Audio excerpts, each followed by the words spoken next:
नमस्कार, मैं हूं पवन कुमार। डायलॉगस में आपका स्वागत है। और आज हमारे साथ प्रीता हरित जी हैं, स्वैच्छिक सेवानिवृत्त हैं। साल 1987 में भारत सरकार में इंडियन रेवेन्यू सर्विस अपॉइंट हुई और अब इस देश में दलित की राजनीति कर रही हैं। प्रीता जी, आपका स्वागत है हमारे इस कार्यक्रम में। नमस्कार। बात ऐसे शुरू की जाए कि अभी इस देश में अंबेडकर पे नई बहस शुरू हुई। किसी भी पार्टी ने कोई अंबेडकर की बातों में जो स्पिरिट था उस पर कोई बात नहीं हुई।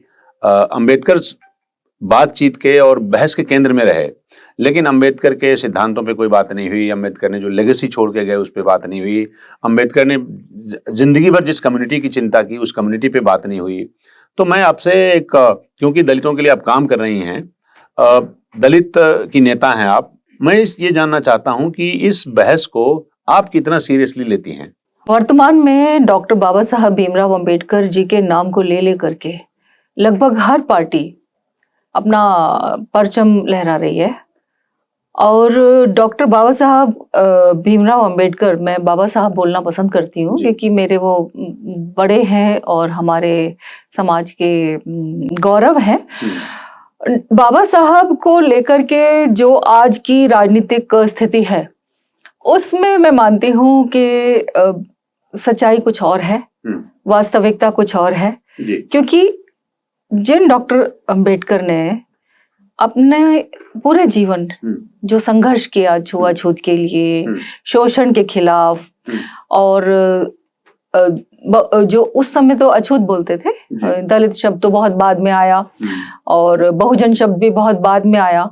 तो जो अप्रेस्ड क्लासेस के लोग थे, जो अछूत लोग थे, उनके मान सम्मान के लिए उन्होंने जीवन भर संघर्ष किया और देश के विधिवेत्ता बने, कानून मंत्री बने, संविधान रचना में उन्हीं का योगदान रहा।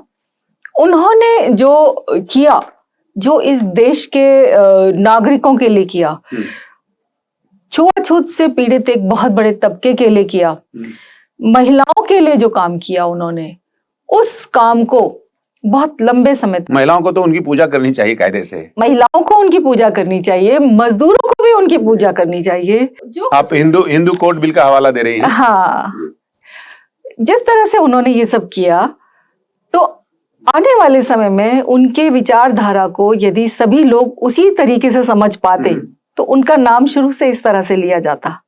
लेकिन बहुत लंबे समय तक उनका नाम लेना क्या, उनकी फोटो तक लगाना जो है किसी को पसंद नहीं आता था। तो पार्टियों में उनका ना नाम लिया जाता था, ना उनकी फोटो लगाई जाती थी, ना उनके विचारों की बात की जाती थी। अच्छा, हम लोग आज उस जगह बैठे हैं, उस वक्त बैठे हैं जब इस देश को आजाद हुए 75 साल से ज्यादा हो गए। दलित समुदाय में चुनौतियां वहीं की वहीं हैं, थोड़ी कम हो गई होंगी समय के साथ। जो दलित समाज पूरे देश भर में, सभी राज्यों में, north east, south, north, west, Dalit समाज के जो चुनौतियां हैं वो अभी भी ऐसी की ऐसी हैं या थोड़ी कम चुनौतीपूर्ण है या ज्यादा है? अभी आज मुझे लगता है चुनौतियों में इजाफा हुआ है, चुनौतियां बढ़ी हैं। क्योंकि पहले घर घर में राजनीति नहीं घुस गई थी। अब क्या है कि जाति को लेकर, व्यवस्था को लेकर बहुत अजीब किस्म की राजनीति घर घर में पहुंच गई है, जिसके कारण दलित समाज के व्यक्तियों को अलग ही किस्म का एक स्थिति का सामना करना पड़ रहा है। पहले चुनौती थी कि समाज में छुआछूत से या उत्पीड़न से छुटकारा होना चाहिए। अब छुआछूत भले ही ना हो, अस्पृश्यता भले ही ना हो, लेकिन मानसिक अस्पृश्यता के शिकार वे आज भी हैं। और रही बात जीवन के सामाजिक क्षेत्र में आगे बढ़ने की, तो सामाजिक क्षेत्र में जिस गति से आगे बढ़ना चाहिए था, जैसे कि आपने अभी कहा कि देश को आजाद हुए 75 साल से ज्यादा हो गए, ऐसी स्थिति में 75 सालों में उनकी गति में कोई खास सुधार आया नहीं है। और इधर राजनीति दिन पर दिन जो है बढ़ती चली जा रही है। ऐसे में मैं समझती हूँ कि इसको, चुनौती को और ज्यादा सीरियसली लेना चाहिए। शिक्षा का स्तर दिन पर दिन गिरा है, जो पहले गांव से बच्चे पढ़ करके निकलते थे, वो सिविल सेवाओं में भी जाते थे, क्लास 1 की नौकरियों में भी जाते थे, कोई काम धंधा भी करते थे। उस टाइम पे वे अपने समाज के काफी ऊंचे ऊंचे ओहदों पे पहुंचे। लेकिन आज देखा जाए तो वही बच्चे हैं, वही समाज है, वही स्कूल है, लेकिन शिक्षा का स्तर जो होना चाहिए था वो नहीं है। शिक्षा जैसे जैसे महंगी होती जा रही है, वैसे उसमें दलितों का पार्टिसिपेशन तो घटेगा उल्टा। शिक्षा जैसे तो जब शिक्षा को महंगा कर देंगे तो दलितों या जो गरीब हैं वो लोग जो अफोर्ड नहीं कर सकते तो उनके लिए तो और वंचित होने जैसा हो जाएगा। ऐसे में तो सरकार के लिए चुनौती है कि जो सरकार इस देश के, विश्व के एक सबसे बड़े लोकतंत्र की रक्षा करती है, उस लोकतंत्र को चलाती है, ये उस सरकार का कर्तव्य बन जाता है कि इतने बड़े समाज को अच्छी शिक्षा मिले, उसके ऊपर वे काम करें। तो महंगी शिक्षा की ओर न जाकर के सरकार जिम्मेदारी से अपने उन्हीं स्कूलों में वो शिक्षा दे जिस शिक्षा को लेकर के वही नागरिक श्रेष्ठ नागरिक बन सके। ये एक्सेस टू एजुकेशन और एम्प्लॉयमेंट, ये एक लिमिटेशन है क्या दलितों के लिए? एक्सेस टू एजुकेशन को कोई लिमिटेशन मैं मानती नहीं, क्योंकि मैं भी एक सरकारी स्कूल की छात्रा थी और सरकारी स्कूलों का जो स्तर है उसे सुधार लें तो मैं समझती हूँ कि हमें सबको शिक्षा वैसे ही जैसे किसी महंगे स्कूल में है वैसे ही सरकारी स्कूल में भी मिलनी चाहिए। तो चैलेंज तो मैं इसमें कोई मानती नहीं। हाँ, सरकार की ज्यादा जिम्मेदारी है, चैलेंज सरकार के लिए है, क्योंकि 150 करोड़ या 140 करोड़ या सही आंकड़ा मुझे नहीं पता, इतने सारे जो ह्यूमन रिसोर्स हैं, जो इतने सारे नागरिक हैं, जो उनके बच्चे हैं, यदि हम उनकी योग्यता का, उनके पोटेंशियल का सही से हम इस्तेमाल नहीं कर पा रहे हैं, इसमें हमारी कमी है। हमारी कमी है कि हम इतने बड़े ह्यूमन रिसोर्स का, इतने बड़े मानव संसाधन को हम अपने लोकतंत्र को बढ़ाने में है या अपने देश को आगे बढ़ाने में है, हम सही से उसका उपयोग नहीं कर पा रहे हैं। आप दलितों की जो हालत इस देश में है, सामाजिक, आर्थिक, किसी और तरीके से सांस्कृतिक, आप उसमें जोड़ सकती हैं, उसके लिए दलित भी क्या खुद जिम्मेदार हैं? कुछ हद तक है। जो भी सामाजिक, आर्थिक या सांस्कृतिक, राजनीतिक स्थिति है वो उसके लिए कुछ हद तक जिम्मेदार हैं। मैं ये नहीं कहती कि 100% वही जिम्मेदार हैं। एक मिला जुला समीकरण है जिसको यदि हम हल करना चाहते हैं तो हर किसी को इनिशिएटिव लेना होगा। सरकार के स्तर पर, जैसा मैंने कहा कि सरकार के स्तर पर और अच्छे तरीके से उनको आगे बढ़ाने के उनको अवसर दिए जाने चाहिए।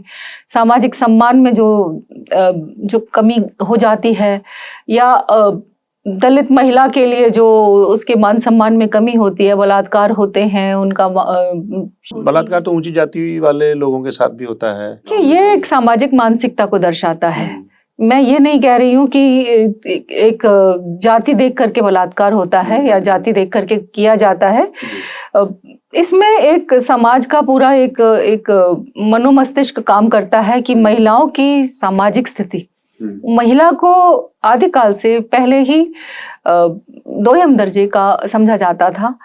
सिर्फ डॉक्टर अंबेडकर थे जिन्होंने देश आजाद होने के साथ साथ महिलाओं को समानता के वे सभी अधिकार दिलवाए, वोट देने का अधिकार, गांधी जी के विरोध के बावजूद। तो ऐसे में महिलाओं के साथ यदि कोई उत्पीड़न होता है या कुछ होता है तो वो जाति का समीकरण तो बाद में देखा जाता है, पर महिला तो अपने आप में ही पीड़ित है।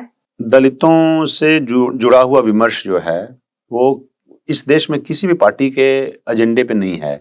ऐसे में दलितों के पास जो रास्ता बनता है कि अलग से पार्टी बनाते हैं, पर वो भी प्रयोग इस देश में सक्सेसफुल उस तरीके से नहीं हुआ जैसे होना चाहिए था। क्या कहती हैं आप? दलितों ने एक पार्टी बनाई, बहुजन समाज पार्टी, जो जिसमें बहन जी मान्यवर काशीराम साहब और बहन जी कुमारी मायावती जी ने एक बहुत बड़े दलित आइकॉन और बहुत बड़े लीडर के रूप में दलितों को राजनीतिक सम्मान दिलवाने के भरपूर प्रयास किए। बहन जी 4 बार उत्तर प्रदेश की मुख्यमंत्री बनकर आई और समाज में राजनीतिक दृष्टि से उन लोगों को, बहुजनों को या अलग अलग जातियों से उठकर आने वाले अनुसूचित जाति के लोगों को जो सामाजिक सम्मान जो मिला, उसके लिए वे सचमुच उनको श्रेय दिया जाना चाहिए, और मैं भी देती हूँ और हम सब देते हैं। अलग पार्टी बनाकर काम कर, कहते हैं दलितों का स्टेटस उठाया उन्होंने। ऑफ कोर्स, बिल्कुल। वो मेजरेबल है वो स्टेटस जिसकी बात आप कर रहे हैं, कैसे मेजर करेंगे उसको? देखिए, सबसे बड़ी बात तो मैं जैसे उदाहरण के लिए बताती हूँ, एक जाटव है। जाटव एक अनुसूचित जाति का एक जाति है। ऐसी बहुत सारी जातियां हैं। जाटव जाति को इस समय हर जाति, हर राजनीतिक दल उसको पहचानता है कि एक जाटव समाज एक ऐसा समाज है जो अभी भी किसी भी राजनीतिक दल के पास नहीं है, सिर्फ बहन जी मायावती के पास है। जाटवों की स्थिति में, उनकी आर्थिक स्थिति में, उनकी सामाजिक स्थिति में परिवर्तन हुआ कि नहीं हुआ? हाँ, हुआ, कुछ परिवर्तन हुआ है। ये तो नहीं कहते कि 0 पर थे और 100 पर पहुंच गए, लेकिन इतना कह सकती हूँ कि 60, 70, 80 तक भी पहुंच गए। और बेसिकली जाटव जो हैं योद्धा जाति के से संबंध रखते हैं, और ये मेरा अपना जो रिसर्च है उसके आधार पर कह रही हूँ। आप मेरी बात न भी मान सके, वो अलग बात है। नहीं, मैं तो बिल्कुल बात मानूंगा आपकी। जो क्षत्रिय थे, जब वे कोई काम ऐसा कर देते थे कि समाज में क्षत्रिय समाज के लोग उस काम को नहीं पसंद करते थे, तो उनको जाति से बाहर कर दिया जाता था, आउटकास्ट कर दिया जाता था। तो जाटव मुख्यतः वे लोग हैं, तो वे उसी तरह से संघर्षशील हैं, रहे हैं। और यही कारण है कि ये जो पार्टी बना करके देश में अपनी राजनीतिक जो अधिकार है या राजनीति में जो अपनी पकड़ होनी चाहिए उनकी, वो बनाने का उन्होंने एक हमारे सामने ये किया, पार्टी बनी। लेकिन पार्टी जब एक बार बन जाती है तो वो उसी तरीके से, जैसे सभी पार्टियों का एक तरीका होता है, तौर तरीका होता है, उसमें भी काम करते हैं। जो कंटेम्पररी पॉलिटिक्स है जी, उसमें दलित कहाँ फिगर करते हैं? इस समय तो दलितों को लेकर के, जैसे कि कोई मिठाई हो या कोई कोई इनाम हो, उसके पीछे दौड़ है, अपनी तरफ करने के लिए, वोट मिले। जी जी जी। उनके हालात बदले उसके लिए कुछ कोशिश नहीं है?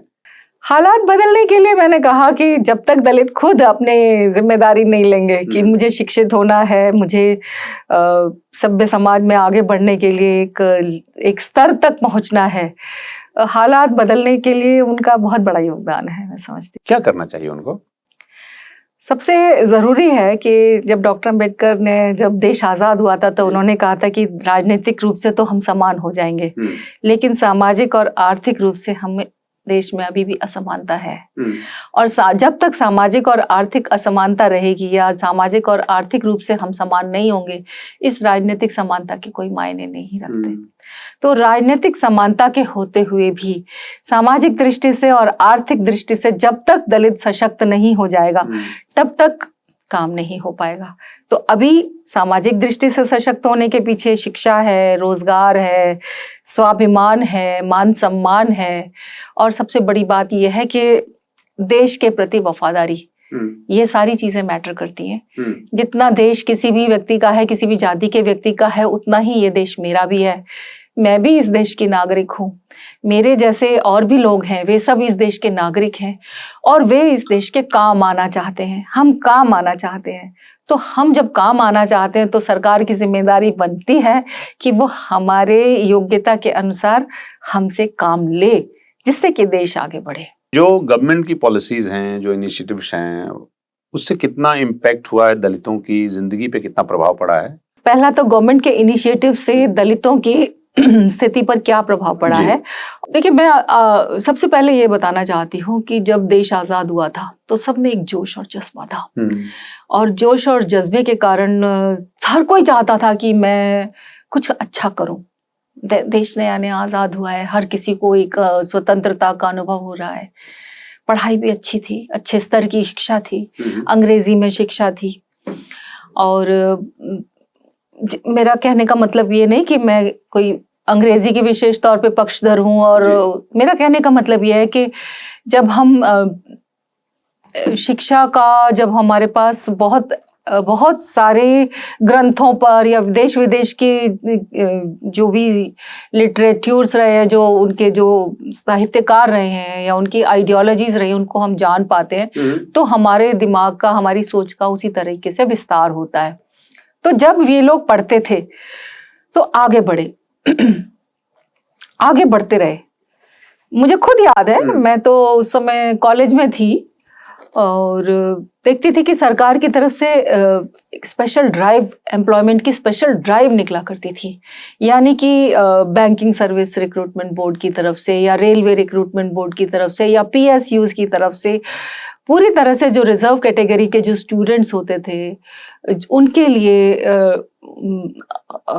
रिक्रूटमेंट की ड्राइव निकला करती थी। जो भी जाता था, मेरे ख्याल से सभी जो क्वालिफाई करते थे, ग्रेजुएट होते थे या जो भी उनकी क्वालिफिकेशन की, जो एजुकेशन की क्वालिफिकेशन थी, उसके आधार पे वो जब जाते थे तो थोड़ा बहुत सब आ जाते थे, तो सब आ जाते थे। तो क्या हुआ कि बहुत बड़ा तबका, पढ़ा लिखा तबका समाज का, वो अधिकारी बन गया।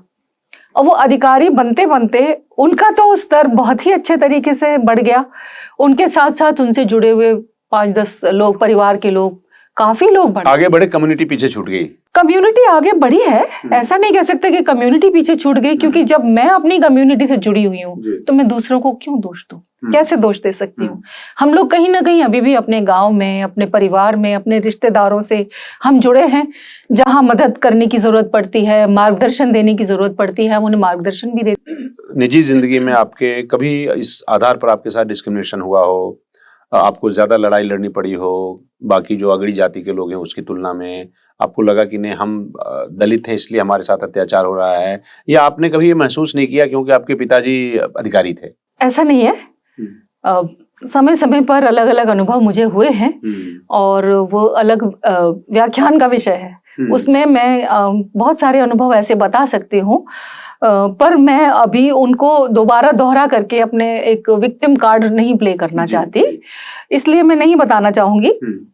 पर एक चीज मैंने देखी है, जो रिजर्वेशन के बाद जो हम जैसे लोग अधिकारी बने या दूसरी सर्विसेज में नीचे के लेवल पे भी आए, क्लरिकल में भी आए, उन्हें एक हीनता का बोध रहा और उसमें उनकी इतनी कमी नहीं है जितनी सामने वाले दूसरी जाति के लोगों की कमी है।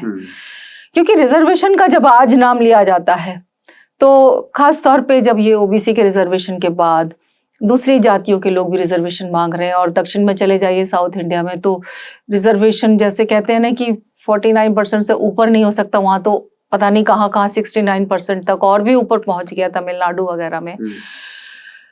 तो और जातियों के लोग जब रिजर्वेशन मांग रहे हैं तो रिजर्वेशन से नौकरी ज्वाइन करने के बाद जो हीनता का जो एहसास था वो कम होना चाहिए, मुझे लगता है। क्योंकि भाई सभी मांग रहे हैं, यहाँ तो हर कोई कह रहा है मेरे इतने संख्या है तो मुझे रिजर्वेशन मिलना चाहिए। कभी इस लिहाज से मैडम सोचा आपने कि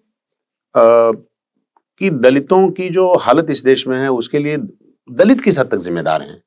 मैं शुरू में भी कह रही थी, फिर से दोहराऊंगी कि जब तक हम शिक्षा के माध्यम से समाज में अपनी एक जगह नहीं बना लेंगे, जब तक हम ऊंचे ओहदों पर नहीं आ जाएंगे, जब तक हम आर्थिक दृष्टि से इतने मजबूत नहीं हो जाएंगे कि हमें किसी भी राजनीतिक दल के द्वारा दी जाने वाली मुफ्त की सुविधाओं की जरूरत न पड़े, तब तक हमें लगता रहेगा कि हमारा अभी संघर्ष जारी है। तो उस संघर्ष, अब जैसे अभी दिल्ली में भी ये चल रहा है कि मुफ्त का इलाज, मुफ्त की पेंशन, मुफ्त का ये सब, तो आप समझते हैं कि एक स्तर पर पहुंचने के बाद किसी को अच्छा लगेगा? क्या मुझे अच्छा लगेगा कि मैं मुफ्त के इलाज के लिए जाऊं, या मैं मुफ्त की पेंशन लूं, या मैं मुफ्त का अनाज खाऊं?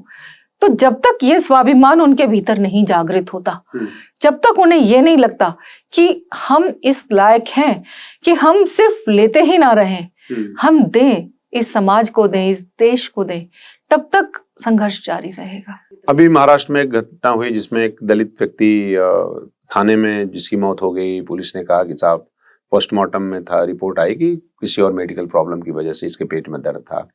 अभी 2 दिन पहले घटना हुई, कर्नाटका की घटना है, या मान लीजिए प्रीवियस में मैं हाथरस की घटना का उल्लेख आपसे करूंगा।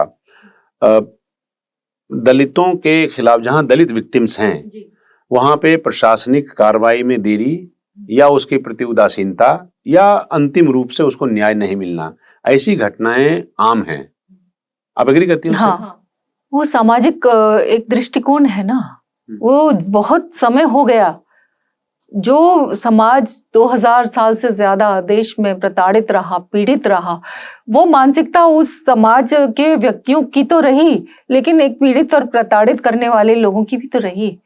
तो जब वे प्रताड़ित करते रहे तो अब संविधान होने के बावजूद, समानता होने के बावजूद, राजनीतिक और आर्थिक सामाजिक दृष्टि से सशक्त हो जाने के बावजूद भी कहीं ना कहीं उसके बीज या उसकी छाया, उस मानसिकता की छाया अभी भी विद्यमान है। तो ठीक होगा मैडम? समय तो लगेगा लेकिन ठीक होगा।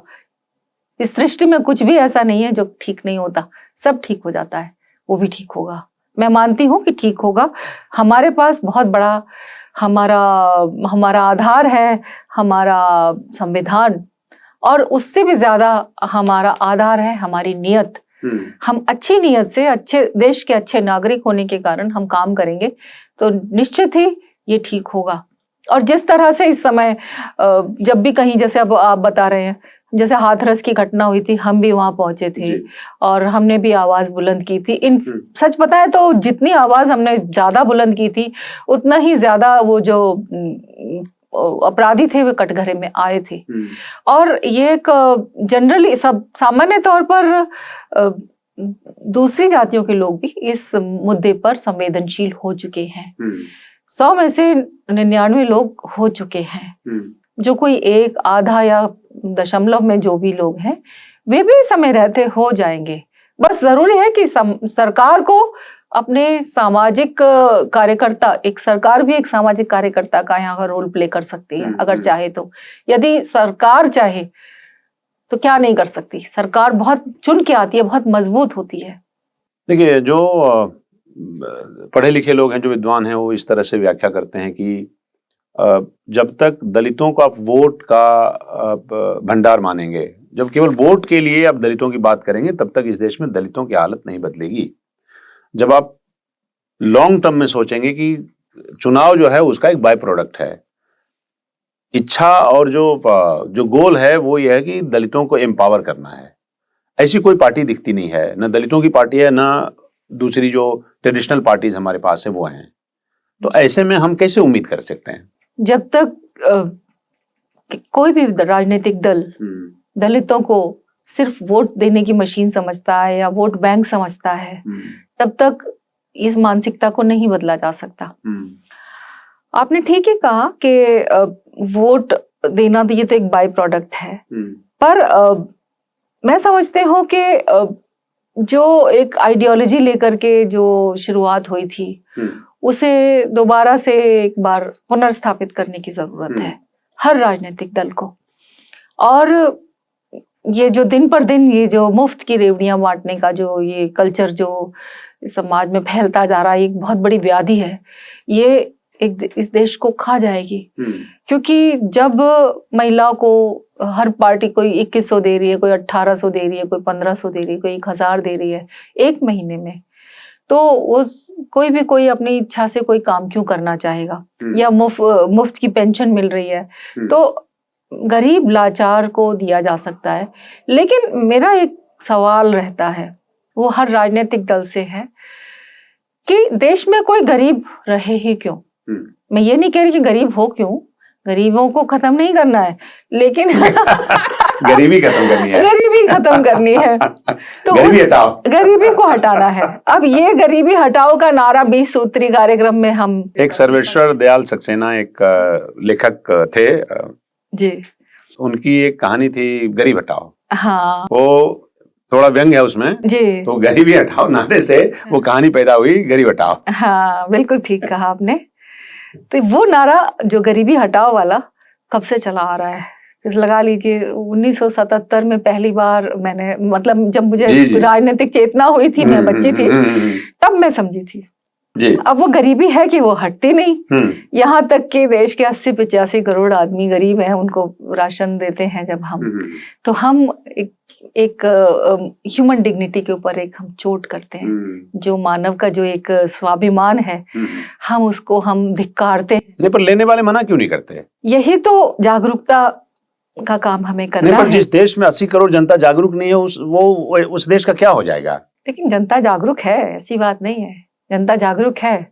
जनता अब दोनों तरीके से काम कर रही है। उन्होंने बहुत कोशिश की समझाने की। फ्रीबीज ले भी लेती है और वोट नहीं भी करती है। नहीं भी करते समय आने पर वो बता देते हैं कि उनकी वोट की क्या पावर है। दलितों में एजुकेशन और इकोनॉमिक एम्पावरमेंट, ये दो बड़े मतलब किसी भी सोसाइटी को एम्पावर करने के लिए बड़े टूल्स हैं। इसका इस्तेमाल कैसे हो? राजनीतिक सशक्तिकरण हो गया, शैक्षिक और आर्थिक सशक्तिकरण, एजुकेशन और इकोनॉमिक एम्पावरमेंट। नहीं, कोई एक दलित का नेता बताइए आप मुझे जिसकी पैन इंडिया जिसकी पहचान हो। मायावती उत्तर प्रदेश से निकल गई, मायावती वोट कैचर नहीं है बिहार में, मायावती वोट कैचर नहीं है राजस्थान में, मायावती वोट कैचर नहीं है कर्नाटका में। ऐसा दलित का नेता हो जो अभी बहुत संघर्ष बाकी है और बहुत संघर्ष है। कितना समय लगेगा कुछ कह नहीं सकते, पर मुझे लगता है कि ये काम संभव है जी।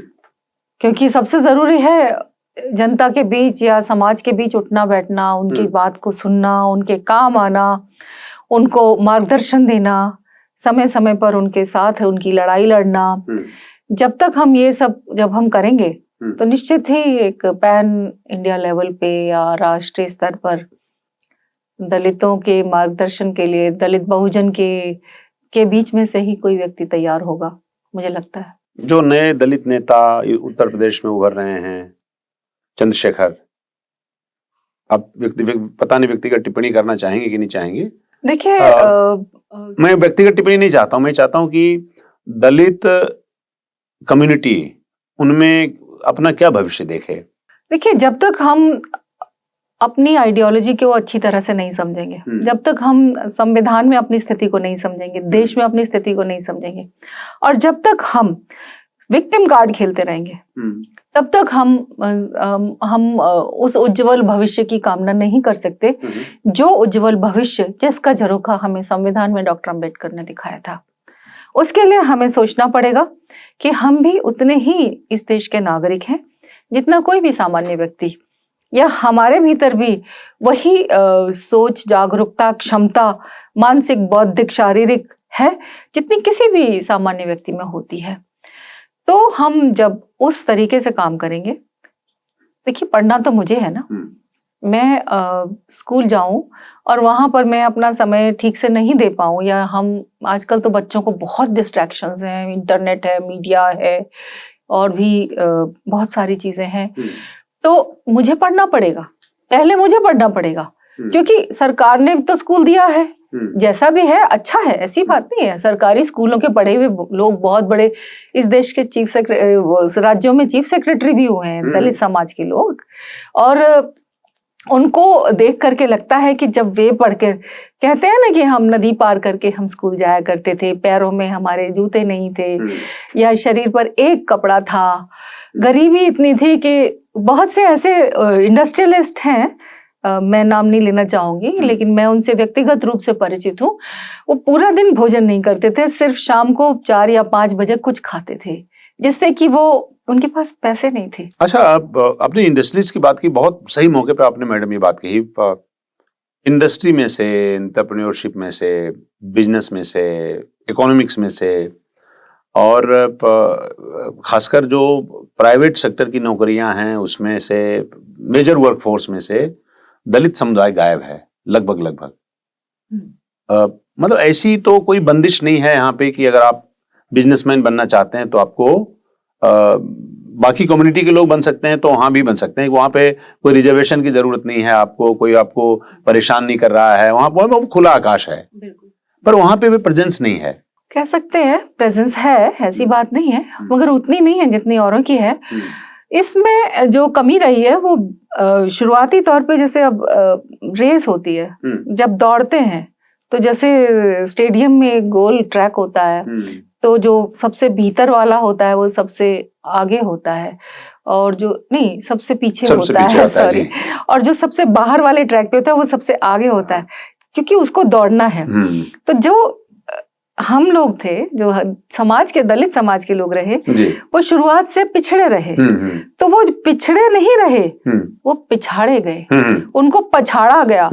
किसने पछाड़ा? उस समय की सामाजिक धार्मिक व्यवस्था ने पछाड़ा, तो वो पछाड़ खा करके वो पीछे रह गए।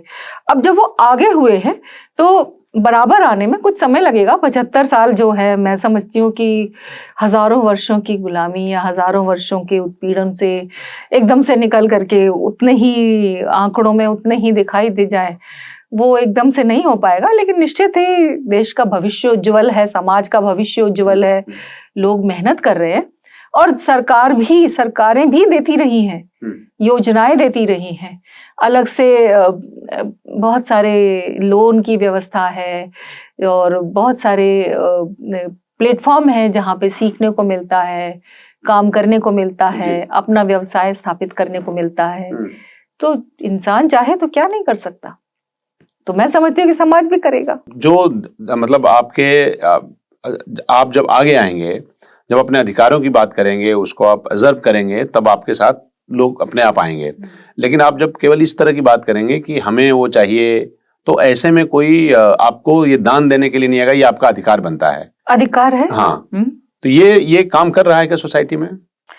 हाँ, जो पढ़ा लिखा समाज है वो अपने अधिकारों के प्रति जागरूक है, और कहीं कुछ हद तक अपनी राजनीतिक जो उपस्थिति है उसको भी समझ रहा है आज। और सामाजिक दृष्टि से जो झेला है पिछले वर्षों में, उससे अब अलग निकलता हुआ आ रहा है। मैं समझती हूँ कि परिणाम आने में धीरे धीरे समय लगता है। हजारों वर्षों का उत्पीड़न झेला है, एकदम से तो जो विक्टिम कार्ड भी रहा है, विक्टिम जो मानसिकता रही है, वो भी पीड़ित मानसिकता, उससे भी मुक्त होते होते समय लगता है। और निश्चित ही भविष्य उज्जवल है, समाज का भविष्य उज्जवल है, और मेहनत बहुत करनी पड़ेगी, संघर्ष है, बिना संघर्ष कुछ भी हासिल। स्टेट ऑफ क्या भविष्य देखते हैं आप नॉर्थ इंडिया में? खासकर ज्यादा संघर्ष है दलितों के लिए?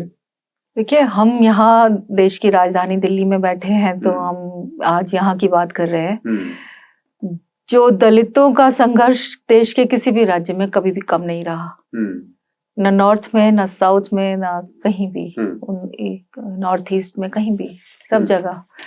तो ऐसे में एक क्षेत्र विशेष में कहें कि वहाँ संघर्ष ज्यादा है, वहाँ नहीं, क्योंकि हम किसी प्रदेश के एक सांस्कृतिक व्यवस्था से हम रूबरू नहीं है, या हमें भाषा नहीं समझ में आती, तो हम वहाँ पे जो चल रहा है, जो वहाँ अंडर करंट है, हम उसको नहीं समझ सकते। क्योंकि एक समय ऐसा था, केरला में एक वाइकम करके एक जगह है, जहां पर एक सार्वजनिक सड़क पर अछूत व्यक्ति चल नहीं सकते थे। उस सड़क पर ढोर ढंगर, पशु, जानवर, कुत्ते, बिल्ली सब चल सकते थे, लेकिन वे नहीं चल सकते थे। ये मैं देश आजाद होने से पहले की बात कर रही हूँ। तो आप समझ सकते हैं कि किस हद तक वहां व्यवस्था खराब होगी, या समाज की क्या मानसिकता होगी छुआछूत को लेकर, अस्पृश्यता को लेकर। वही चीज यहाँ भी थी, लेकिन क्या हुआ कि जो कि राजनीतिक दृष्टि से इधर ज्यादा खलबली रही, ज्यादा एक्टिविटी हुई, नेता ज्यादा बने, उस तरह से तो जागरूकता वहां भी उतनी है, ऐसी बात नहीं है, पर देश बहुत विशाल है, बड़ा है। बल्कि सबसे पहले आंदोलन तो वही हुआ था, और सड़क पर चलने के अधिकार को उन्होंने हासिल किया था, और संघर्ष करके हासिल किया था। कोई क्विक फिक्स सॉल्यूशन है अभी इसका? 5 साल 10 साल के शॉर्ट टर्म पीरियड में किस चीज का? दलितों के लिए जो चैलेंजेस हैं। क्विक फिक्स की क्या जरूरत है? जो समाज इस समय अपने एक हर चीज का एक प्रोसेस होता है। माँ भी अपने गर्भ में बच्चे को 9 महीने पालती है, उसके बाद ही उस बच्चे का जन्म होता है। और देश को जब संविधान मिल गया, पूरी व्यवस्था हो गई, राजनीतिक जागरूकता हो गई, सरकार हितैषी है, हर सरकार का हित का ये ध्येय है कि भले ही कुछ लोगों ने उसे वोट न दिया हो, लेकिन एक बार सरकार चुने जाने के बाद देश का हर नागरिक, अंतिम पायदान पर बैठा हुआ नागरिक और सर्वोच्च सर्वप्रथम नागरिक, हर नागरिक उस सरकार का बच्चा होता है। उस सरकार को उसके हित साधने की पूरी कोशिश करनी चाहिए। तो क्विक फिक्स की कोई जरूरत, मैं क्विक फिक्सेस में ज्यादा विश्वास नहीं करती। हाँ, क्योंकि मैं खुद बहुत संघर्ष करती हूँ और मेहनत करती हूँ और ग्राउंड पे काम करती हूँ। तो मैं समझती हूँ कि जो हमें मिला है, जो संविधान हमें मिला है, जो हमारे जो आइडियाज, जो हमारे महापुरुषों ने जो हमें दिया है, यदि हम उनका अक्षरशः सही से पालन कर लें तो हमें क्विक फिक्स की जरूरत ही कहाँ है, हम खुद ही काम कर लेंगे। मौजूदा राजनीति है राइट, एक्सट्रीम राइट, लेफ्ट और एक लेफ्ट टू सेंटर वाला, उसमें हिंदू मुसलमान को इसमें इंक्लूड कर लेते हैं हम थोड़ा और ज्यादा मतलब साफ होने के लिए। इस तरह की राजनीति में दलितों के लिए कौन सा जगह बनता है? जब बात हिंदू और मुसलमान पे चल रहा हो इस देश में, तो दलितों के लिए क्या जगह बच जाता है? देखिए, बैलेंस होना चाहिए। बैलेंस इसलिए होना चाहिए क्योंकि हमने देख लिया, दोनों तरह से देख लिया, राइट को भी, लेफ्ट को भी देख लिया, राइट को भी देख लिया, हमने मतलब सबने देख लिया। तो यहाँ तो अगर राजनीतिक दृष्टि से देखा जाए तो मुख्यतः सत्ता की दौड़ है कि सत्ता पानी है, सत्ता को पाना है। लेकिन यहाँ हम जो बात कर रहे हैं, जो विमर्श का विषय है, वो दलितों के स्वाभिमान या देश के नागरिक होने के नाते उनका क्या, उनके लिए क्या, इस देश में क्या। तो मैं समझती हूँ कि न तो इधर जाया जाए ना इधर जाया जाए, एक मध्यम मार्ग, एक बैलेंस्ड अप्रोच होनी चाहिए। जैसे कि तथागत गौतम बुद्ध ने भी कहा था कि वीणा के तारों को इतना मत कसो कि उनसे कि वे टूट जाएं और उनसे स्वर संगीत ना निकल सके, और इतना भी ढीला मत छोड़ो कि उनसे संगीत ना निकल सके। मैं तथागत गौतम बुद्ध की बात को अपने शब्दों में कहना चाहती हूँ कि इस देश में हम एक बहुत बड़ा एक जनसमूह है जो अभी भी पीड़ित मानसिकता के साथ इस देश में जी रहा है। उसको लगता है कि वो जाति पर किसी का वश तो है नहीं, मैं कहीं पैदा हुई, आप कहीं पैदा हुए, कोई योगदान नहीं उसमें आपका, उसमें ये ईश्वर का किया हुआ है, संयोग है ये बस। नहीं, ईश्वर का किया हुआ नहीं है, ये जातियां तो मनुष्यों ने बनाई है, ईश्वर ने नहीं बनाई है। नहीं, ईश्वर ने तो इंसान बनाए थे। हाँ, जाति तो हमने बनाई, जाति तो मनुष्यों ने बनाई। तो जब मनुष्यों ने जब जाति बनाई तो बच्चा जब जन्म लेता है तो सब सामान्य होते हैं, सब बराबर होते हैं। लेकिन उसकी पारिवारिक स्थिति, उसकी सामाजिक स्थिति उसको दलित बनाती है या कोई अन्य जाति का बनाती है, और उसको क्या खाने को दिया जाता है, कैसा उसके साथ व्यवहार किया जाता है कि वो बड़ा होकर के क्या बनता है, जो बनता है उसी के आधार पर वो बनता है। तो जब हम इनके लिए काम करेंगे, हम जब काम करेंगे इनके लिए, तो काम हम कर ही रहे हैं, ऐसी बात नहीं कर नहीं रहे, हम और काम करें, और हम इनके लिए जीवन का कोई भी ऐसा वो नहीं है जिसके इनको वंचित रहना पड़े। कौन से चेंजेस ऐसे हैं, क्या चेंजेस चाहती हैं आप सोसाइटी में, क्या रिफॉर्म्स चाहते हैं जिससे आपको लगता है कि ये करने से बहुत तेजी से दलितों के लिए एम्पावरमेंट होगा, उनके लिए अधिकार ज्यादा समझ पाएंगे, एजुकेशन में बराबरी में आएंगे, इकोनॉमिक स्टेटस में बराबर में आएंगे? कौन से ऐसे चेंजेस हैं, रिफॉर्म्स हैं? देखिए, देश में सबसे पहले तो जीवन के हर क्षेत्र में जो कहीं कहीं पर, क्योंकि मैंने व्यवस्था जैसे खराब होती चली जाती है तो भ्रष्टाचार की ओर बढ़ती है, तो सबसे पहले तो यदि हर व्यक्ति अपनी पूरी ईमानदारी से योगदान दे, अपना जो फर्ज है, जो कर्तव्य है, जो ड्यूटी है उसका पूरा करे, पालन करे, तो हम इस विषय पर काम करेंगे। पर वो तो नहीं हो रहा ना। अब मैं बताने जा रही हूँ, सरकार का बहुत बड़ा रोल है, सरकारों का बहुत बड़ा रोल है। यदि सरकार चाहे, हालांकि सरकार अपने स्तर पर काम करती रही है, करती है, तो जो सेल्फ हेल्प ग्रुप्स है, जो लोकल जो स्थानीय जो व्यवस्था है, उस व्यवस्था में यदि सरकार उस व्यवस्था को और सरकार को हाथ में हाथ डालकर यदि काम करने को मिले, जैसे कि मैं पर ये तो कहने की बात है ना मैडम, ऐसा नहीं होता नहीं है, होगा, ऐसा होगा। नहीं, ये तो आप नेता हैं इसलिए आप ऐसी बात कर रहे हैं जो मैं नेता नहीं हूँ, मैं इस देश की नागरिक हूँ, नेता बाद में हूँ। मैं इस देश की नागरिक हूँ, एक ऐसे समाज से आती हूँ, महिला हूँ और भारत की प्रशासनिक सेवा में मैं काम करके आई हूँ और सामाजिक काम करने का मुझे अनुभव है। तो मैं यहाँ पर सिर्फ एक नेता बन के नहीं बैठी हुई हूँ। मेरे पास जीवन के लगभग सभी क्षेत्रों के हाँ, लेकिन जो बातें हैं। आप कह रही हैं वो केवल किताबों में दिखता है। वो हमारे और आपके जैसे लोग बैठ के जो इस देश में 3% आइडिया के तौर पर आपको बताना चाहती हूँ कि सरकार जैसे गांव है, कितने गांव है देश में, जैसे जिले हैं 600-700 जिले होंगे देश में, बहुत ज्यादा जिले नहीं है। एक जिले में कितने गांव होंगे, 200 गांव होंगे, जो कम भी हो सकते हैं। तो हर गांव में कोई न कोई एक नेता होता है। वो या तो ग्राम पंचायत का सदस्य होता है या वहां का एक छोटा मोटा कोई नेता होता है। तो वो नेता को यदि हम एक चेन बना लें नीचे से लेके ऊपर तक और हर एक की जवाबदेही बन जाए, वो अपने 10 लोगों की परवरिश करे, उनका ध्यान रखे, उनके सम्मान का ध्यान रखे। ये आपका विश है? ये मेरी इच्छा है। होगा कैसे? यदि इसको हम करना चाहेंगे तो होगा ना, करना तो चाहेंगे। तो मैं ये आपके माध्यम से, आपके चैनल के माध्यम से ये बात कहना चाहती हूँ कि सरकार का बहुत बड़ा रोल है और हमारा भी बहुत बड़ा रोल है। हम लोग मिलके काम कर सकते हैं। सामाजिक संगठनों को सरकार योगदान तो अभी भी देती है, ऐसी बात नहीं है, लेकिन मैंने अपनी बात शुरू करने से पहले एक बात बोली थी कि हम अपने कर्तव्य को भली भांति बखूबी निभाएं और कोशिश करें कि भ्रष्टाचार न से ना हो, बिल्कुल ही ना हो, तो हम अपने काम को, अपने फर्ज को अच्छी तरह से अदा कर सकते। अच्छा, भारत सरकार में आपने काम किया, व्यक्तिगत तौर पर आपके साथ ऐसा हुआ या आपने महसूस किया किसी और के साथ भी ऐसा हुआ तो कि जाति के आधार पे डिस्क्रिमिनेशन हुआ हो और छोटी गलतियों को बड़ा करके दिखाया गया हो, जिसको और विक्टिम बनाया गया हो? देखिए, ऐसा जनरली क्या होता है कि करने वाला और सहने वाला दोनों मनुष्य हैं। दोनों एक सामाजिक और ऐतिहासिक पृष्ठभूमि से आ रहे हैं। मैंने पहले आपसे बताया ही है कि वो जो पृष्ठभूमि है उससे हम 1 मिनट में हम अपनी स्लेट साफ नहीं कर सकते। हमारी मानसिकता हमारी ऐतिहासिक पृष्ठभूमि से कहीं ना कहीं प्रेरित रहती है।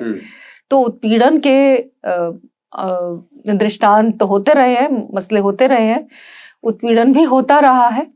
और लेकिन यदि समाज का व्यक्ति जागरूक रहेगा और अपना काम अच्छी तरह करेगा, हमें अपना काम बहुत अच्छी तरह करना पड़ेगा। हम अपना काम अच्छी तरह करेंगे तो निश्चित ही हम पर कोई उंगली नहीं उठाएगा, हमें हमारे काम में कोई कमी नहीं निकालेगा और हमारा विक्टिमाइजेशन। आपने इंडियन रेवेन्यू सर्विस में काम किया जी। 1991 के बाद देश में इकोनॉमिक लिबरलाइजेशन की जो गाड़ी चली उसमें दलित पीछे छूटे और ज्यादा। सामाजिक योजनाओं में शामिल होते थे, राजनीतिक योजनाओं में शामिल होते थे, लेकिन जो आर्थिक क्रांति आई 1991 के बाद खासकर, उसमें दलितों को पीछे छोड़ा गया। दलितों को कैसे पीछे छोड़ा गया? सरकार के पास उनके लिए योजनाएं तो थी ना, सरकार के पास योजनाएं तो थी, मतलब जानबूझ के पीछे छोड़ा गया। कौन नहीं, पीछे छूट गए। हाँ, इकोनॉमिक चेंजेस हुए, प्राइवेटाइजेशन हुआ, नई इंडस्ट्री लगी, इतने रोजगार सृजन हुए, उसमें दलित पीछे छूटे। हाँ, जाने अनजाने पीछे छूटे, इसमें कोई शक नहीं है। पीछे छूटे हैं और उस स्थिति को सुधारना है। और धीरे धीरे काफी लोग अपने व्यापार कर रहे हैं, व्यवसाय कर रहे हैं, छोटे छोटे काम धंधे कर रहे हैं। और मैं भी बार बार कहीं भी जाती हूँ लोगों को यही कहकर जागरूक करती हूँ कि सबसे पहले आर्थिक रूप से आप मजबूत बनिए। अधिकारी तो बहुत बन रहे हैं, बने भी हैं, आगे भी बनेंगे, लेकिन जब तक हम आर्थिक रूप से सशक्त नहीं होंगे, यानी अपना व्यापार, अपना व्यवसाय नहीं करेंगे, व्यापारी बने। सरकार के पास लोन है, मुद्रा लोन है और आर्थिक सशक्तिकरण के हर मंत्रालय में कोई ना कोई योजना रहती है, उसका इस्तेमाल करें, काम करें, गाइडेंस पूरे तरीके से दी जाए तो ये संभव भी होगा। दलित राजनीति का अगले 5 साल में क्या भविष्य देखते हैं आप? बड़ा अच्छा सवाल पूछा आपने। दलित राजनीति का भविष्य उज्जवल है। 5 साल में समय की कोई सीमा नहीं होती, समय की सीमा होनी भी नहीं चाहिए। और जो संघर्ष है वो जारी है, उज्जवल भविष्य है। कोई न कोई बाबा साहब डॉक्टर अंबेडकर का जिस तरीके से इस्तेमाल कर रही हैं पार्टियां, हर पार्टी उनके नाम का, उनकी फोटो का, और अभी पिछले दिनों उनकी किताब का यानी संविधान का किस तरीके से मखौल उड़ाया गया। हर कोई संविधान की कॉपी दिखा रहा है, हवा में लहरा रहा है। मुझे लगता है कि गिरने की भी एक सीमा होती है और कितने गिरेंगे, नीचे गिरने की किसे कहते हैं ना, एक पराकाष्ठा है। उस पराकाष्ठा का अंत होगा और भविष्य उज्जवल है। समझदार लोग हैं देश में, बैलेंस्ड लोग हैं, देश के नागरिक हैं, सबसे पहले देश को प्यार करते हैं, उसके बाद अपने समाज को प्यार करते हैं, और सही शक्तियों का सम्मिलन होगा, सही सृष्टि में धूप पानी हवा लगेगी तो ये पौधा भी पुष्पित पल्लवित होगा। आपका बहुत बहुत शुक्रिया हमसे बात करने के लिए। धन्यवाद।